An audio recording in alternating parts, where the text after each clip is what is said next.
чужа и с расчетом на вечность исчезают, как дым, не узнав ничего.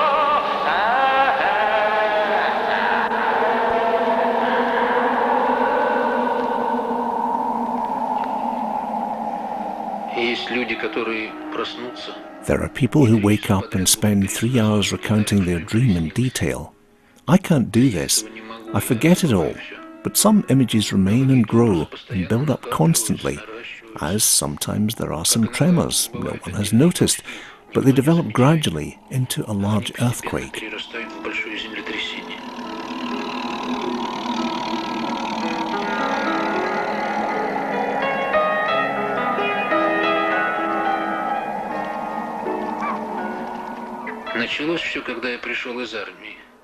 It all started when I left the army.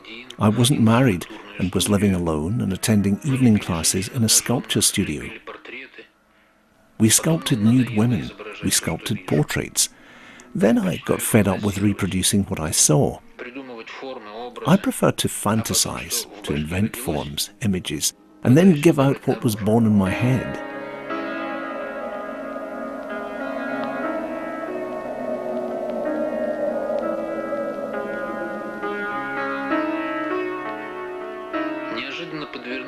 Then an unexpected opportunity turned up to get a job for the Parks Department, to carve bears, lions and other animals in wood for the town parks. It is not easy to get an image out of a log to make it alive. I worked on this for about 10 years. Wood, axe, wood. I made various wooden sculptures, but now hardly any of them are left. Nearly all have rotted.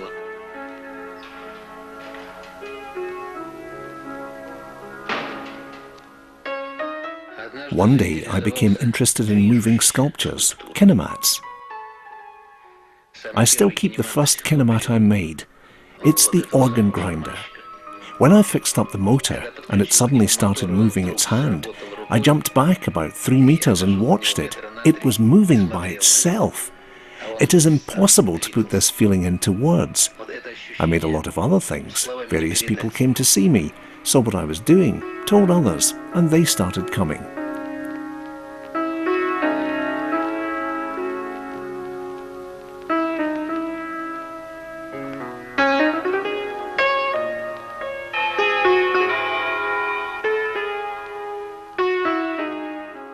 I made a lot of different things, and some people came to see, and then told others, and they came and told somebody else, and so more and more people were coming.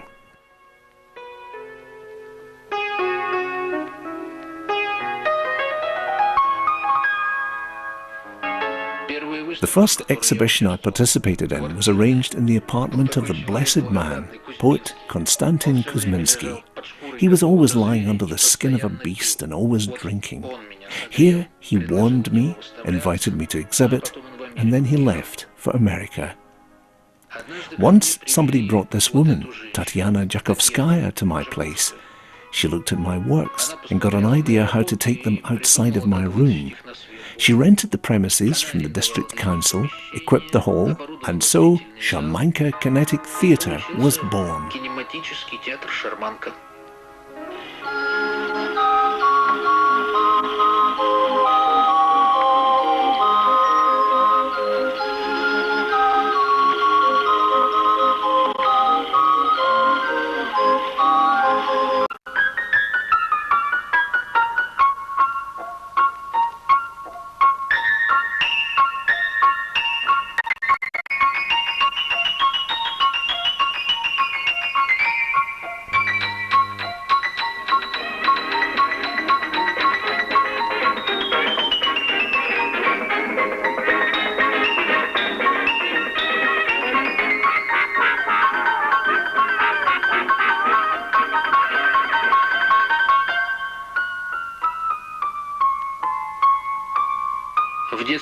As a child, I lived on the corner of Dostoevsky and Candle Streets.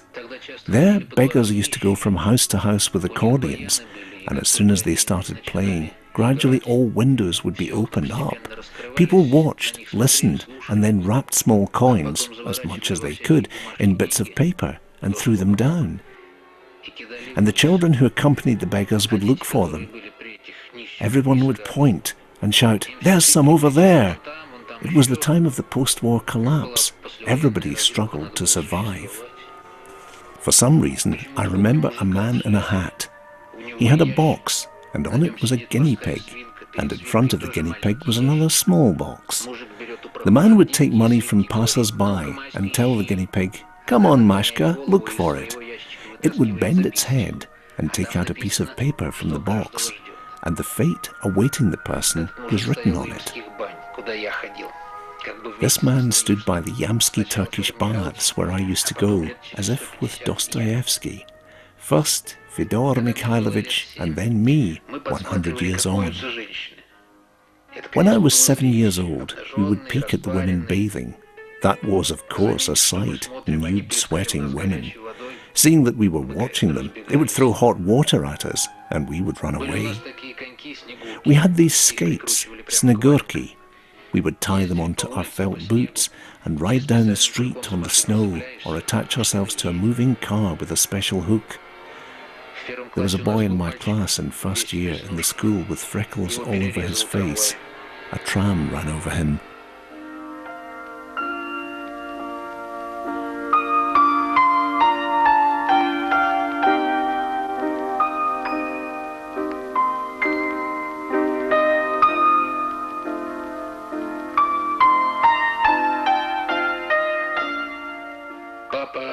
My dad died at the beginning of the war.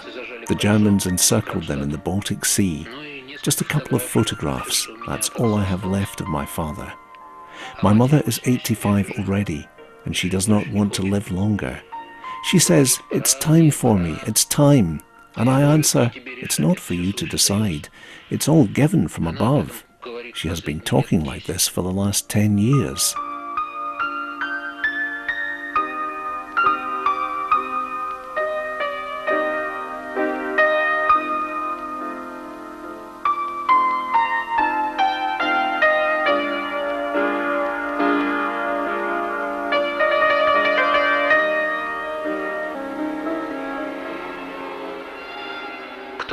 Whoever served in the army remembers the date he was discharged like the day of his birth.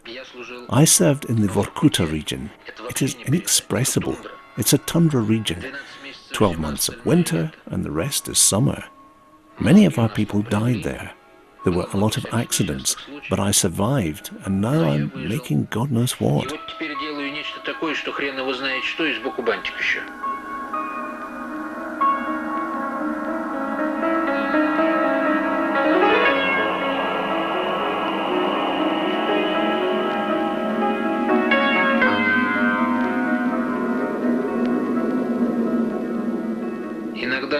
Sometimes I have a nightmare.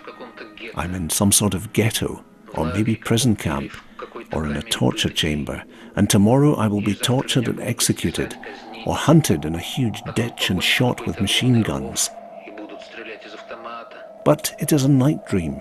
I never think about death at daytime.